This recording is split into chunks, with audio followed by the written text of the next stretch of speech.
हम इस सप्ताह बात कर रहे थे कि कैसे हम अपनी गवाही को बांट सकते हैं और क्यों हमारी गवाही आवश्यक है।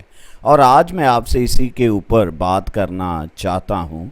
बाइबल कहती है अपने हृदय से विश्वास करो कि यीशु परमेश्वर है और मुख से अंगीकार करो कि परमेश्वर ने उसे मुर्दों में से जिलाया है तो तुम उद्धार पाओगे। यदि आप छुटकारा पाना चाहते हैं, यदि आप मुक्ति पाना चाहते हैं, इसके दो हिस्से हैं। पहला है हृदय में विश्वास करना कि यीशु मसीह वास्तव में परमेश्वर का पुत्र है, वह परमेश्वर का पुत्र है और वह मनुष्य का पुत्र है।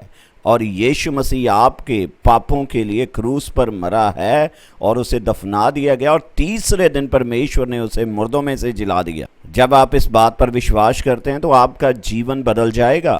परंतु फिर आप अपने मुख से अंगीकार करते हैं, मुख से अंगीकार करके बताते हैं कि वह प्रभु है। दूसरों को बताने के विषय में कुछ है। आप देखें, प्रेरित पौलुस कहता है कि मैं सुसमाचार से लज्जित नहीं होता हूं, क्योंकि यह परमेश्वर की शक्ति है उनके लिए जो विश्वास करते हैं। पहले यहूदियों के लिए, फिर यूनानियों के लिए, यह सभी के लिए, हर कोई जो विश्वास करता है यह उसके लिए है। तो हमें बांटने में हर वक्त इच्छुक होना चाहिए, यह बहुत महत्वपूर्ण है। ऐसे बहुत से लोग हैं जिन्हें आप प्रेम करते हैं, जिनकी आप परवाह करते हैं, परंतु परमेश्वर आपसे भी अधिक उनसे प्रेम करता है। आप उनके लिए प्रार्थना करें, जैसे हमने पिछले कई सप्ताहों में बात की थी।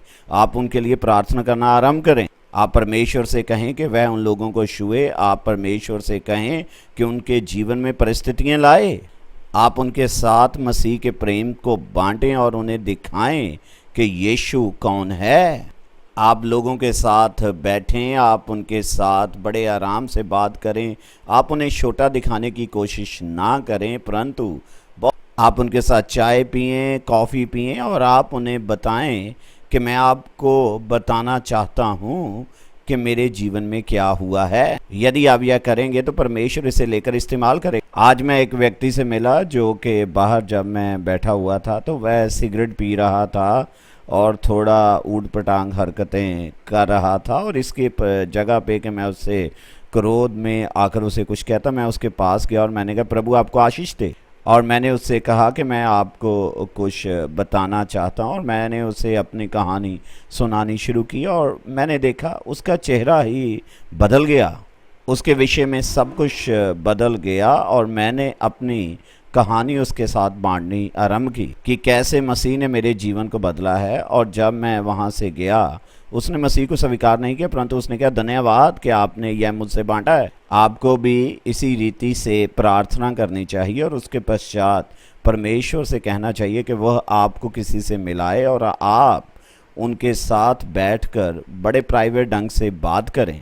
आप उन्हें अपनी कहानी सुनाएं और शायद उनके प्रश्न होंगे, आपके पास उत्तर नहीं होंगे। आप कहें, मैं इसमें नया हूँ, मुझे उत्तर नहीं पता है, परंतु मुझे यह पता है कि मसीह ने मेरे साथ क्या किया है।